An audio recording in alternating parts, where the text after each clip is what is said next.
ప్రేమించాడు, పెళ్లి చేసుకుంటా అన్నాడు, వెంటపడ్డాడు, నువ్వే కావాలి అన్నాడు, చివరికి తనే యమపాసమై నిలిచాడు. యూట్యూబర్ వైష్ణవి హత్య కేసు గురించి మనం మాట్లాడుకుంటున్నాం. అయితే ప్రజెంట్ తనని హరిబాబు ఎంత కిరాతకంగా దారుణంగా చంపాడో కూడా మనందరికీ కూడా తెలిసిన విషయమే. అయితే తనతోనే ఉంటూ తనని నమ్మించి ఎంత అన్యాయంగా తనని గొంతు కోసాడో కూడా మనందరికీ తెలిసిన విషయమే. అయితే ప్రజెంట్ మొత్తం లోకమంతా కూడా ఇరు రాష్ట్రాలు కూడా ఖచ్చితంగా హరిబాబుపై కఠిన శిక్షలు విధించాలంటూ కూడా వారంతా డిమాండ్ చేస్తున్నారు. ఇప్పటికే వైష్ణవి కుటుంబ సభ్యులు అంతా కూడా కన్నీరు మున్నీరు అవుతున్నారు. ఖచ్చితంగా హరిబాబుపై కఠిన శిక్షలు తీసుకోవాలంటూ కూడా వారంతా డిమాండ్ చేస్తున్నారు. అయితే హరిబాబుపై ఎటువంటి సెక్షన్ల కింద కేసు నమోదు చేస్తారు, ఒకవేళ నమోదు చేసిన తర్వాత నిజంగానే ఉరిశిక్ష వేస్తారా లేదా ఉరిశిక్ష వేసే ఛాన్సులు ఉన్నాయా లేదా యథావిధిగా ఎప్పట్లాగే నేరస్తులను ఎలా అయితే బయటకు వదిలేస్తారో ఇలా 90 రోజుల తర్వాత కూడా ఉంచి బెయిల్ ఇచ్చి వదిలేస్తారా అనే కోణంలో కూడా ప్రశ్నలు వెల్లువెత్తుతున్నాయి. ఇక ఇదే అంశంలో ఇప్పటికే వైష్ణవి హత్య కేసుకు సంబంధించి 3 అరెస్ట్ చేశారు పోలీసులు. బెయిల్ కోసం జైల్లో హరిబాబు తీవ్ర డ్రామాలు కూడా చేస్తున్నారు. ఒక 4 రోజుల క్రితమే ఆయనకు అస్వస్థతగా ఉన్నట్టు హాస్పిటల్లో కూడా చేరారు. అయితే ప్రజెంట్ ఆయనకి ఏం జరగబోతుంది, హరిబాబును ఎటువంటి సెక్షన్ల కింద కేసు నమోదు చేస్తారనేది చర్చాంశంగా మారింది. ఇదే అంశానికి సంబంధించిన పూర్తి సమాచారం మా ప్రతినిధి గౌతమి లాయర్తో మాట్లాడారు. ఫేస్ టు ఫేస్ లో చూద్దాం లాయర్ ఏమన్నారు. రైట్, యూట్యూబర్ వైష్ణవి యొక్క కేసు మనం చూస్తున్నాము. ఈ నేపథ్యంలోని నిన్న హరిబాబుకి హెల్త్ బాగోకపోవడం, ఇంకోటి పోలీస్ స్టేషన్ దగ్గర కూడా అంటే పోలీసులతో కూడా వింత బిహేవియర్ చేయడం, వింతగా మాట్లాడడం, లేకపోతే తిండికి నిరాకరించడం, మాట్లాడకపోవడం. సో ఇలాంటి బిహేవియర్ అంతా కూడా చూస్తూ ఉంటే బయట ఉన్న వాళ్ళందరూ కూడా ఎక్కువ థ్రెట్ చేస్తున్న పరిస్థితి కనిపిస్తుంది ఇటు డిపార్ట్మెంట్ వాళ్ళని. అంటే ఇప్పుడు ఎలాంటి కేసు పడుతుంది, లేకపోతే ఈ విధమైన బిహేవియర్ ఉంది కాబట్టి దీని నుండి తప్పించుకోవడానికి ఒకవేళ తన మానసిక పరిస్థితి సరిగా లేదు అన్నట్టు నిరూపించుకొని ఈ కేసు నుంచి బయటపడే అవకాశం ఏమైనా చేస్తూ ఉన్నాడా, అలా గనక వస్తే మేము ఒప్పుకునేదే లేదు అని చెప్పి కూడా ఇటు వైష్ణవిని అభిమానించే అభిమానులు కావచ్చు, లేకపోతే ఇటు కుటుంబ సభ్యులు కావచ్చు తీవ్ర ఆగ్రహం వ్యక్తం చేస్తూ ఉన్నారు. మరి దీని గురించి మాట్లాడింది వాళ్ళ మనతో పాటు అడ్వకేట్ ఉషశ్రీ గారు ఉన్నారు. మ్యామ్ నమస్తే. నమస్తే. సో ఈ కేసు గురించి చాలామంది ఈగర్గా వెయిట్ చేస్తూ ఉన్నారు, ఎలాంటి శిక్ష పడుతుంది, బయట వీళ్ళ పేరెంట్స్ అయితే ఉరిశిక్ష వేయాలి అని అంటున్నారు.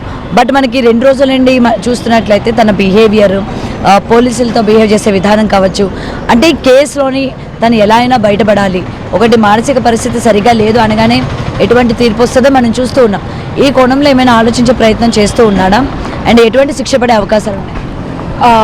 ఇందులో చూస్తే గౌతమి ఎక్స్క్లూజివ్గా తన బిహేవియరు ఇదంతా సరే, ఇది మనం కొంచెంసేపు పక్కన పెడదాం. ఇది ప్రూవ్ చేయాలి అంటే డెఫినెట్గా పూర్వపదాలు చూస్తారు, పోలీసులైనా చూస్తారు, కోర్టు వారైనా చూస్తారు. అండ్ ఛార్జ్షీట్ ఇంకా పడలేనట్టుంది, బికాజ్ ఛార్జ్షీట్ పడితే డెఫినెట్గా జైలుకి వెళ్తాడు. బెయిల్ కూడా తీసుకురావాలి అంటే గ్రౌండ్స్ చెప్పాలి. ఆ గ్రౌండ్స్లో one of the biggest ground ఏంటి బెయిల్ రావడానికి? Insanity of mind. సో ఎవరైనా సరే అడ్వకేట్ సలహా ఇస్తారు కాబట్టి ఆ సలహా మేరకు ఇతను ప్రవర్తిస్తున్నట్టే నాకు అనిపిస్తుంది. ఎందుకంటే ఫ్యాక్ట్స్ ఆఫ్ ద కేసుకి వెళ్దాం. మర్డర్ అనేది ఇతను ఏమని ప్రూవ్ చేయడానికి ట్రై చేస్తున్నాడు? నా మైండ్ సరిగ్గా లేదు, నాకు ఇన్స్టేబుల్ మైండ్ ఉంది, నేను ఇన్స్టేబుల్ పర్సన్, ఇన్సానిటీ ఉంది అని చెప్పి. మనం మర్డర్ కనుక చూసుకుంటే జరిగింది వీళ్ళిద్దరి మధ్యలో బెడ్రూమ్లో, తల్లిదండ్రులు కూడా ఉన్నారు. ఇక్కడ మనం మర్డర్కి కొన్ని గ్రౌండ్స్, లేకపోతే ప్లాన్డ్ మర్డరా, లేకపోతే కోపంలోను, లేకపోతే అసహనంలోను, చిరాకులోను, బాధలోను, కోట్లాట్లోనూ చంపేశాడా అనేది చూసుకోవాలి. రెండిట్లో ఫ్యాక్ట్స్ చూస్తే ఒక కత్తి ఆల్రెడీ ఉంది తన దగ్గర. ఫ్యాక్ట్స్ ఆఫ్ ద కేసులో వాళ్ళిద్దరూ గొడవ పడ్డారు, వాటర్ వద్దంది, లోపలికి వెళ్ళిపోయారు. తల్లిదండ్రులు పక్కనే ఉన్నారు, పరిగెట్టుకుంటే వెళ్ళి కిచెన్లో కత్తి అయితే తీసుకురాలేదే. ఏదో సౌండ్ వస్తే కూడా వీరు వెళ్తే నవ్వుతున్నట్టు మాట్లాడాడు. వాళ్ళిద్దరి మధ్యలో ఏదో ఉందని. సో రియాలిటీ చూసుకుంటే పీకులాటలో గలాటాలో చంపితే రిఫరెన్స్ ఆఫ్ మనం మర్డర్ చూస్తే కరెక్ట్గా 2 కనుబొమ్మల మధ్యలో ఒక ప్రాపర్ పాయింట్లో ప్రిసైస్లీ చక్కగా చంపేసి ఉంది. అంటే దట్స్ డెఫినెట్, అమ్మాయి పొజిషన్ అనేది డెఫినెట్గా ఉంది, లేకపోతే అంత పిన్ పాయింటెడ్గా ఎలా చంపుతాడు? So that's a clarity of mind. And at what time, point of time ఏంటి? మిడ్నైట్. వేరే ఆ అమ్మాయి కూడా పరిగెట్టుకుంటూ అరిచి బయటకు రావడానికి కూడా సందర్భోచితంగా నిద్రపోతూ ఉంటారు అందరూ. తను ఏం చేయాలనుకున్నా ప్రశాంతమైన టైంని చూస్ చేసుకున్నాడు, ప్లేస్ని చూస్ చేసుకున్నాడు, వెపన్ని చూస్ చేసుకున్నాడు. ఆ వెపన్ అంతకుముందే పెట్టి డెఫినెట్గా ఉంటాడుగా, అప్పటికప్పుడు చేతిలో రాదుగా. నువ్వు నేను కొట్టుకుంటున్నావు, మొగుడు పెళ్ళాలో, దిండి కింద నుంచి కత్తి గాల్లోంచి వస్తుందా? బాబా కాదు కదా.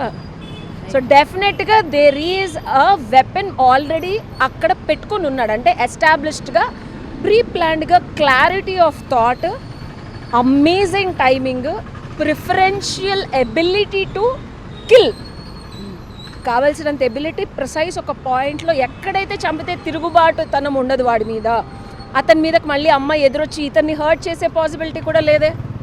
అండ్ ఇక్కడ ఏమైనా మత్తు మంది ఏమైనా ఇచ్చాడు, ఎందుకంటే అమ్మాయి చాలా స్ట్రాంగ్ అనమాట. ఇద్దరు ముగ్గురైనా కొట్టే అంత స్టామినా ఉంది అమ్మాయికి, బట్ వీటిని ఏమీ చేయలేదంటేనే ఆశ్చర్యంగా ఉంది అన్నట్టు అంటున్నారు. సో ఇక్కడ ఆ పాయింట్ కూడా రైజ్ చేసి 100%. అందుకే కదా this is a pre planned, very clear mind and an intelligent amazing blue print create చేసుకొని పాసిబిలిటీస్ అన్నిటిని పక్కకి పెట్టి 100% మర్డర్ చేయడానికి కావలసినట్టు అన్ని విధాలా చాకచక్యంగా ముళ్ళ కంచె కట్టుకొని అమ్మాయిని బయటకు వెళ్లకుండా చక్కగా చేసిన మర్డర్. దీనికి ఇన్సానిటీ ఆఫ్ మైండ్ ఉంది, ఇప్పుడు నేను ఏం మాట్లాడుతున్నానో తెలియట్లేదు, తిండి బుద్ధి కావట్లేదు అనేది వాదం ఉపవాదం అంటాం. వాళ్ళు ఒకటి చెప్తే మనం ఇంకొకటి చెప్పడం. సో నువ్వు చెప్పిన దానికి పెళ్ళి అయిన దగ్గర నుంచి నువ్వేమన్నా మందులు వాడావా, అలాంటి ఇన్స్టేబుల్ మైండ్ చూపించావా? ఎక్కడ చూసినా సరే ఇద్దరు చాలా చక్కగా ఎక్కువ మాట్లాడాలి అంటే నాకెందుకు అంటే ఇలా నాకు అనిపించడం because of the facts of the case. ఈ అమ్మాయి కొంచెం అంటే బాగుంది, అందంగా ఉంది, ఇతని కన్నా చలాకీగా ఉంది అండ్ కాన్ఫిడెన్స్గా సోషల్ మీడియాలో దూసుకెళ్ళిపోతుంది. Insecurity, these days men are feeling that insecure and నాకన్నా ముందుకెళ్ళిపోతుంది, నన్ను తొక్కేస్తోంది అనే ఫీలింగ్ కూడా ఉండొచ్చు. ఒకటి మేడం, వీళ్ళు చేసే ప్రాంక్ వీడియోస్ ఏవైతే ఉన్నాయో, బేసిక్గా హస్బెండ్కి వేరే అఫైర్ ఉంది, లేకపోతే ఇంట్లో సిచ్యువేషన్స్ అన్నీ కూడా వీడియోస్ చేసి పెట్టడం, ఈ ఇంపాక్ట్ కూడా ఉండొచ్చు అంటారా? 100%. నేను వాళ్ళ వీడియోస్ చూస్తుంటే అండ్ అమ్మాయి అంటే ఇంకా మనం పల్లెటూరు వాతావరణంలోనే చూస్తున్నాము, అంటే వాళ్ళు కూడా అక్కడే ఉన్నారు. దో మనం ఎంత అమ్మాయి సక్సెస్కి గ్రోత్కి Priyanka Chopra photos Nick Jonas తీస్తున్నాడు అంటే మనం అక్కడ లేము, మనం ఇంకా మన ఇండియాలో పల్లెటూరులో ఉన్నాం. అబ్బాయికి ఎప్పుడు అమ్మాయి తగ్గుండాలి, ఒగ్గుండాలి, శాస్త్రోక్తంగా ఉండాలి, పద్ధతిగా ఉండాలి, నోరేసుకొని పడకూడదు, నన్ను కొంచెం తొక్కకూడదు అనే ఒక మెంటల్గా ఇది ఉంటుంది, లోపల ఉంటుంది. నేను చూసిన ప్రతి వీడియోలోనూ అమ్మాయి కొంచెం డామినేట్ చేస్తుంది అండ్ అబ్బాయి కూడా ఆ వద్దన్న ఒక రకమైన ఇన్సెక్యూరిటీ, జెలసీ ఫ్యాక్టర్ అండ్ కొంచెం అమ్మాయికి గర్వం కూడా over the period of time పెరగడం, ఇది డెఫినెట్గా కారణాలు అయి ఉండొచ్చు. అండ్ ఇంకోటి వాళ్ళ మదర్, ఈ అబ్బాయి వాళ్ళ మదర్ కూడా చాలా పిచ్చి పిచ్చిగా మాట్లాడటం, వాయిస్లు కూడా విన్నాం, చాలా దుర్భాషలు ఆడటం, అంటే ప్రేమ సంగతి దేవుడు ఎరుగు, చాలా థ్రెటనింగ్గా మాట్లాడటం. అండ్ ఈ అమ్మాయి కూడా దాన్ని ఓర్చుకోకుండా నువ్వు మా ఇంట్లో ఉంటూ మా ఉంటుంది కదా, ఆ పర్స్పెక్టివ్లో కూడా అతను ప్రీ ప్లాన్డ్గా చాలా క్లారిటీతో, ఎఫిషియన్సీతో, ఎబిలిటీతో కత్తిని చంపాల్సిన అంటే ఎక్కడ చంపాలి అనే ఒక స్పేస్ ఆఫ్ ద బాడీని, టైంని, ఫ్యూచర్లో మళ్ళీ అతని మీద తిరగబడకుండా అమ్మాయి ఎనర్జీని డెఫినెట్గా తగ్గించాడనే చెప్పాలి. ఫ్యాక్ట్స్ అలానే ఉన్నాయి. ఓకే. అండ్ మరి ఈ కేసులోనే తనకి శిక్ష పడే అవకాశాలు ఉన్నాయంట? 100%. గౌతమ్ యాజ్ అన్ అడ్వకేట్గా ఇర్రెస్పెక్టివ్ ఆఫ్ అంటే ఇతను ఎన్ని ఇలాగా ప్రగల్భాలు పలికి నిజాన్ని అబద్ధంగాను, లేని ఇన్సెనిటీని నిజంగాను ఎంత ప్రయత్నించినా సరే కోర్టు వారు అయితే కళ్ళు మూసుకొని ఉండరు.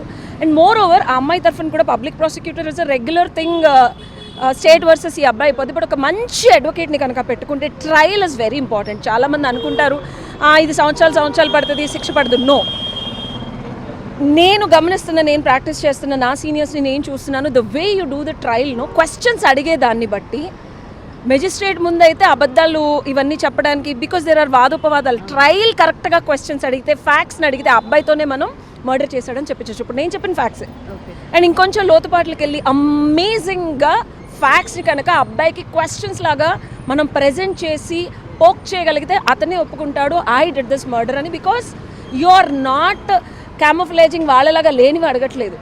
So find an amazing, efficient, appropriate, proper questions అడిగే అడ్వకేట్ అండ్ ట్రయల్ని ఫాస్ట్ ఫార్వర్డ్ చేయమని కూడా మనం కోర్టు వారికి దాఖలా పెట్టుకోవచ్చు. ఇది ఒక సంవత్సరాలు అన్ని రెగ్యులర్ కోర్ట్స్ లాగా అవ్వకుండా you can ask the court, మనం విన్నపించుకోవచ్చు, ఇది serious matter, we need really న్యాయం, ట్రయల్ తొందరగా డేట్స్ ఇవ్వండి అని కూడా చెప్పచ్చు. అండ్ ఒక్కసారి కనుక జైల్లోకి వెళ్ళిన తర్వాత బెయిల్ వచ్చేస్తుంది అని చాలామంది అంటున్నారు. బెయిల్ వస్తుంది అని చెప్పి కూడా అంటూ ఉన్నారు. దానివల్ల ఇంకెక్కువ థ్రెట్ పెరుగుతుంది కుటుంబ సభ్యుల దగ్గర నుంచి కూడా. అలా ఎలాగా ఈరోజు అమ్మాయి చనిపోయింది, అమ్మాయి లైఫ్ స్పాయిల్ అయిపోయింది, వాడు ఎలా మళ్ళీ బెయిల్ తీసుకొని బయటకు వస్తాడు అని. సో బెయిల్ ఎప్పుడైనా సరే గౌతమి గ్రౌండ్స్ మీదే ఇస్తారు. నేను మర్డర్ చేశాను అని నేను ఒప్పుకోనకు, లేకపోతే నేను ఈ కారణాల వల్ల చేశాను అని ఒక గ్రౌండ్స్ చూపించాలి. సో అబ్బాయి ఏం చూపించడం ట్రై చేస్తున్నాడు, నాకు మైండ్ సరిగ్గా లేదు, నేను తినలేకపోతున్నాను, నాకు యూట్యూబ్ వీడియోస్ ప్రతిదీ ఫ్యామిలీవి జరిగేవన్నీ కూడా యూట్యూబ్లో పెడుతుంది అని కూడా చెప్పడం జరుగుతుంది. సో ఇవన్నీ కారణాలు. బట్ దానికి మీకు నిజంగా ఇన్సెనిటీ ఉందనుకో జడ్జి మీద ఆధారపడి ఉంటుంది. అంటే ఇది ఎవరు చెప్పరు, బట్ నేను చెప్పేది ఏంటంటే జడ్జి గారు ఏం ఫ్యాక్ట్స్ యాక్సెప్ట్ చేస్తున్నారు, అపోజిషన్ వాళ్ళు కంటెస్ట్ చేయాలా, పీపీ కానీ అపోజిషన్ వాళ్ళు ఓకే మీరు ఈ ఫ్యాక్ట్స్ కదా, ఇన్సెనిటీ ఉంది కదా, బెయిల్ ఎందుకు, వెళ్ళి మెంటల్ హాస్పిటల్లో ఉండొచ్చు అంతే కదా. నీకు ఇన్సేన్ మైండ్ ఉంది అంటే put him in a hospital or put him in an restricted position. You are not suppose to come out. బయటకు వచ్చి ఫ్యాక్ట్స్ని చెరిపేయచ్చు, మాపేయచ్చు, ఏమన్నా చేయొచ్చు. కాబట్టి సో మనం బెయిల్ని మినిమం 30 days to 90 days అయితే రాదు Gautami, especial in a murder. Okay, and దాన్ని మనం 3 months to 6 months కూడా ఎక్స్టెండ్ చేయొచ్చు. ఫ్యాక్ట్స్ చాలా స్ట్రాంగ్గా ఉన్నాయి కాబట్టి fast forward of the trial చేసి ఇతనికి మినిమం 7 years to లైఫ్ అంటే ఫైనల్గా అంటే చివరి వరకు కూడా యావజ్జీవ కారాగార శిక్ష అంటారు. కంప్లీట్గా జైల్లో ఉండే 100% పాసిబిలిటీస్ ఉన్నాయి. Again trial, who are asking the questions, how you are proving the facts matters. But ఏంటంటే ఇలాంటి కేసెస్లోని వాడిని అంటే నార్మల్గా సమాజం యొక్క థ్రెట్ అంటే ఎలా ఉంటుందంటే ఆమె లైఫ్ పోయింది, ఇప్పుడు వీడు వెళ్ళి జైల్లో కూర్చొని మంచిగా తిండి పెట్టి అట్లా చేస్తారా?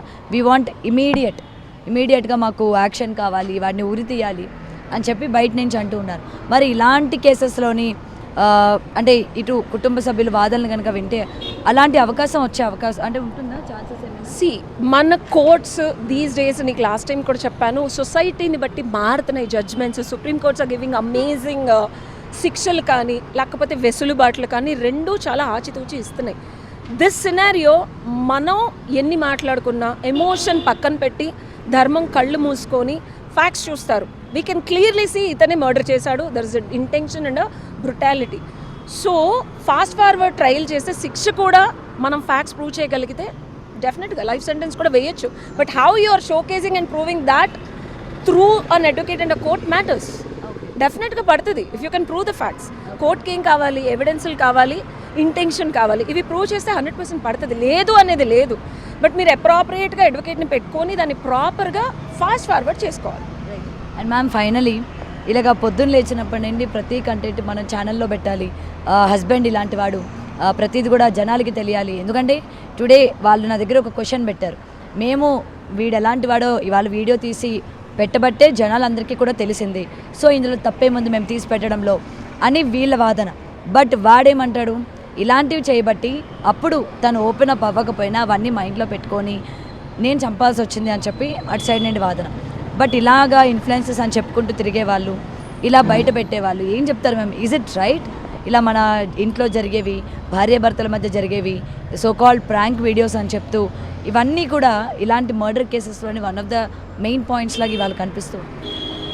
First of all family personal లైఫ్ని లోపలే ఉంచుకోవడం, 4 గోడల్లో ఉంచుకోవడం శ్రేయస్కరం.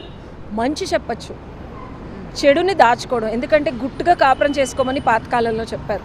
మంచి కూడా, మంచవని చెడవని కాపురం అనేది 4 గోడల మధ్యలో జరగాలి. ఓకే, దాన్ని మనం ఉల్లంఘిస్తూ బయటకు తీసుకొచ్చినప్పుడు, అండ్ మోర్ ఓవర్ ఈ పర్టికులర్ కేసులో ఇది తప్పనన్ను, ఎగ్జాక్ట్లీ ఈ పర్టికులర్ కేసులో. ఎందుకంటే ఇతను చనిపోతాను అని చనిపోయి నేను పెళ్లి చేసుకోకపోతే మీ అమ్మాయిని చనిపోతాననే ఒక రాంగ్ ఇంటెన్షన్తో ఫస్ట్ నుంచి డబ్బుల కోసమో ఇంకోటో చేస్తూ ఉన్నాడు. ఆ అమ్మాయి మరి తెలిసి చేసిందో తెలియక చేసిందో వాళ్ళ ఇంట్లో వాళ్ళు కూడా ఈ ఫ్యాక్ట్స్ని వీడియోలు చేస్తూ ఉన్నారు. In way in this particular case murder వరకు వెళ్ళిందంటే వాడు ఫస్ట్ నుంచి సైకోనే. ఫస్ట్ నుంచి he has that criminal thought of a bad and wrong intention. కాబట్టి ఇది నేను ఒప్పుకుంటా. కానీ అలా ఉంది కాబట్టే మనకి క్లూస్, ఎవిడెన్సెస్, ఫ్యాక్ట్స్ దొరుకుతున్నాయి.